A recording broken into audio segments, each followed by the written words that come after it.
An 18-year-old girl went by car to another city and disappeared without a trace, and a week later her body was found in the river. The police did not have a single suspect, and her car could not be found for years. Only 14 years later, the girl's relatives learned the terrible truth. After 14 years of investigating the case of Little Miss, any trace of her killer on Earth was dispelled by her parents. This case got its name because Lisa Kimmel disappeared on the way from Colorado to Montana in the USA in her car, the license plates of which had the unusual inscription Lil Miss, as she said to herself as a child, when she had not yet fully pronounced all the letters in Little Miss, as her parents called her. Lisa was born the first child in the family and was the eldest of 3 sisters. She grew up in Billings, Montana. Since adolescence, she helped her mother, a regional manager of a large restaurant chain, work in a restaurant, and by the age of 18 she was able to earn money for her own car. As a smart girl and already an experienced employee in the restaurant business, the owner of this business invited her to manage one of the restaurants of the chain, located in Colorado, in Denver. She agreed and moved to Denver, where she lived alone and worked in a restaurant. Sometimes on weekends she would travel 555 miles to her parents' home in Billings, Montana. She dated a guy, the relationship with whom developed rapidly to the point of plans to start a family. So one Friday, March 25, 1988, at the end of the working day, 18-year-old Lisa, having previously agreed with her parents that she would come not alone, but with her boyfriend Ed Jarek to meet them, drove towards the house. She had to pick up Ed along the way, since he lived along the road, halfway to her parents' house. She was in a hurry, as evidenced by the fact that she was stopped by a police officer at 2100 hours even before Ed's house. She drove at a speed of 140 kilometers per hour and ran into a fine, which she could not pay with the cash that was in her wallet. The policeman agreed to go with her to the nearest ATM, but the nearest one was not intended to service Lisa's card, and then the policeman allowed her to pay later and send a receipt for payment to the police. This policeman was the second to last person before the killer who saw Lisa alive. Ed didn't wait for her. According to his calculations, she had to come to him around midnight, and in the morning he began to call her parents. There were no mobile phones then. The parents said that Lisa did not come to them and became worried. To contact the police with a missing person report, 3 days had to pass. Ed went to see them. The meeting they were all waiting for happened without Lisa under very sad circumstances of uncertainty about her fate. Calling all of Lisa's friends over the weekend did not yield any success. Those who knew about her plans said that after work, she went to her parents. Lisa's father, driving part of her journey in his car, was also unsuccessful. When Lisa didn't show up for work on Monday morning, which in principle couldn't have happened if something hadn't happened to her, her father insisted that the police accept a missing persons report and begin searching for Lisa before the legal deadline. It was then that they found a policeman stopping her along her route, after which it became clear that the girl had disappeared precisely on the way home, and the segment of the path on which she disappeared became clear.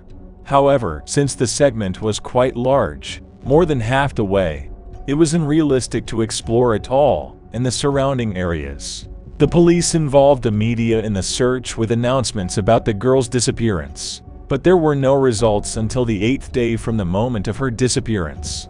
On this 8th day, a fisherman who heard a report of a missing girl called the police because he had caught the body of a girl washed ashore from the river. The arriving police and forensic experts established that it was Lisa, whose body bore traces of blows and knife wounds. Doctors established that death occurred only 2 days ago, and before that she was raped, that is, another 6 days after the disappearance, and even at the time when they were already looking for her, she was still alive and endured severe suffering. After searching the surrounding area, the police came to the conclusion that Lisa was thrown into the water from a bridge nearby, because traces of Lisa's blood were found on it. Traces of male semen were found and extracted from Lisa's body. from which the killer's DNA was subsequently isolated. And again, the police turned to the media for the help of citizens asking if anyone had seen a Honda CRX with Lilmas license plates on this part of the route. Finding the car meant for the police to get on the trail of the killer. We received a lot of responses. We were interested in those that said that in the area around this bridge, such a car had been seen with a girl driving and a man in the passenger seat. However, his descriptions were very different, so it was impossible to create a single drawing. 6 months later, the police received a new tip. Someone taped an envelope with a note to Lisa's grave. In it, on behalf of a certain man, it was written that he missed Lisa and called her death his painful loss. The letter was signed with the name Stringfellow Alco, a character from the popular TV series of those years. At first glance, it seemed that there was nothing suspicious in this note, but all of Lisa's relatives and acquaintances denied that they had anything to do with this letter. In this regard, detectives admitted that the killer could have left him. Both her boyfriend dead and the police officer who stopped her were tested for involvement in the crime by comparing DNA and handwriting, but no matches were found, just as there were no more serious leads or serious witnesses. In March 1989, exactly a year after Lisa's disappearance, this case was featured in a popular television program dedicated to unsolved crimes. Given that it was watched by millions of viewers across the country, the police received numerous calls with tips. It took a local detective a month and additional strength to check them.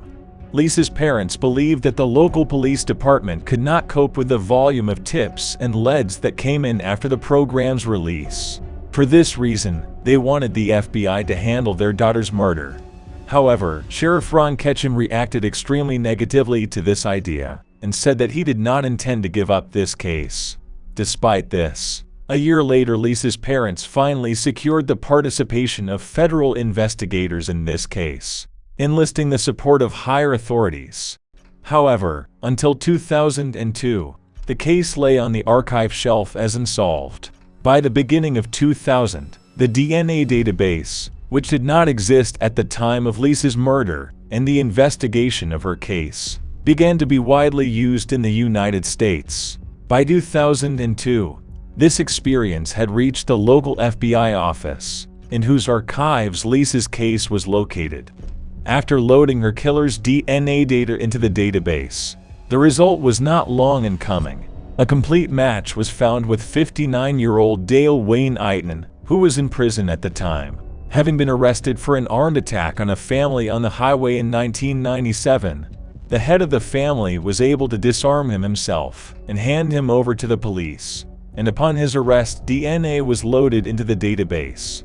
Having studied Dale's biography, law enforcement officers found out that starting from the age of 16, she was quite criminal against a background of minor mental disorders identified in this person. In the 80s, Dale lived on a plot of land that he inherited from relatives. He did not have the opportunity to build a house, so he limited himself to delivering a bus there, in which he placed a bed, and somehow justified it for living. This bus was on a site with a couple of other small buildings and was located in the area of the bridge from where Lisa was thrown. He occasionally went to his neighbors to watch, or to a nearby gas station with sinks and water. Before visiting Dale, the FBI arrived at his station.